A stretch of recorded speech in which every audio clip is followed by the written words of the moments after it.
Welcome to Spelling Bee Ninja. Today, we're diving into a fascinating and essential topic: the difference between formal and informal language.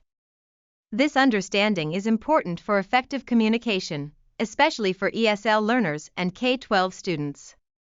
Whether you're writing an email to a teacher or chatting with friends, knowing when to use the right tone can make all the difference.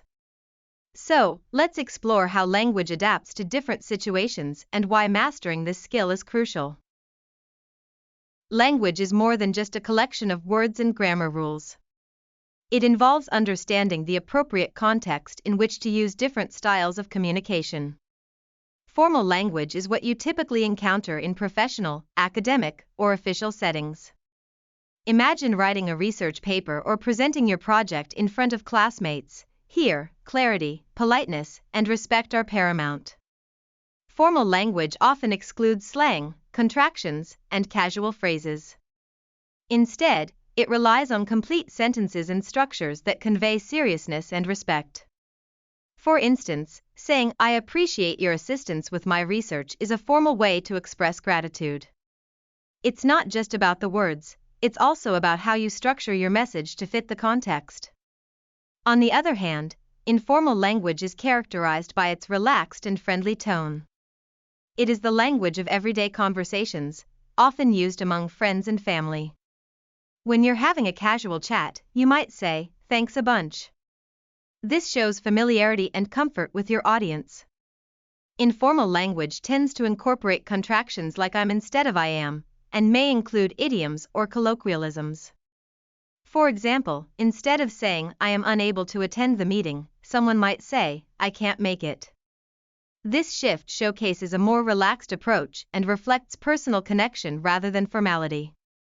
Understanding when to switch between these two styles is critical. There are specific situations where you should avoid informal language altogether. For instance, during job interviews or professional meetings, using formal language reflects your seriousness and professionalism. No one would walk into a job interview and greet the panel with, "Hey, what's up?" Such informalities might create a negative impression. You want to communicate your abilities clearly, and using the appropriate style is a key part of that. Even in writing, distinctions are equally important.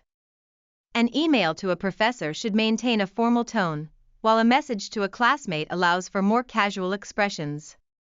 It's essential to recognize who your audience is and adjust your language accordingly. Now think about tone and style. Each situation calls for a different level of vocabulary complexity and tone. Formal writing might utilize more complex vocabulary and follow strict grammatical rules, which might sound more rigid but conveys authority. Conversely, informal language can showcase personality and warmth, making it more appealing in social settings. A quick tip to remember is that formal language tends to keep it simple but professional, while informal language invites you to express yourself freely. Now, let's consider the vocabulary. In formal communication, you might use words like assist instead of help, or request instead of ask.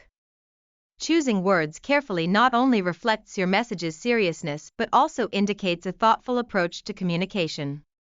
On the flip side, informal vocabulary creates an approachable and friendly atmosphere.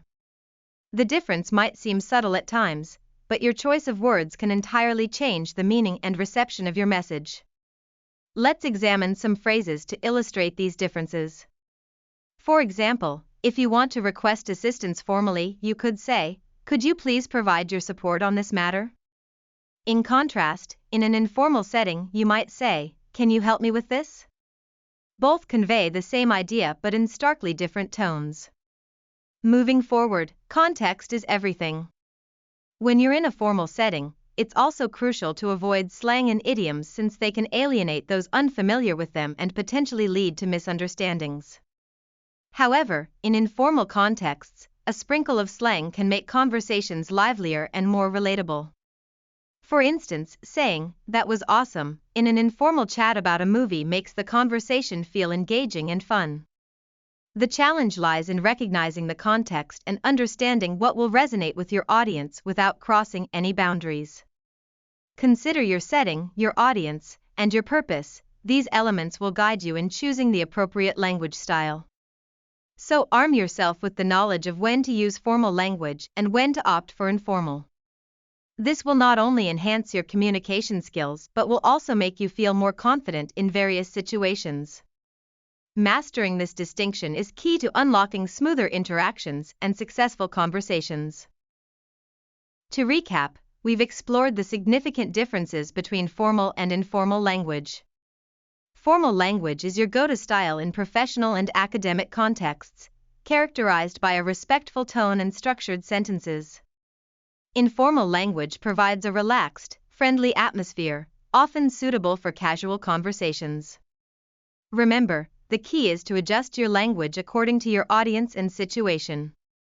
Using the right tone and vocabulary can help you communicate clearly and effectively in any setting. Your awareness of these differences will enhance your speaking and writing abilities, making every interaction count. Thank you for joining us today on Spelling Bee Ninja. We hope this episode has helped you understand the dynamic world of formal and informal language. Keep practicing using both styles in your conversations and writing to become a more effective communicator. Until next time, remember, the right words, in the right tone at the right time, can truly make a difference. Goodbye and see you in our next episode.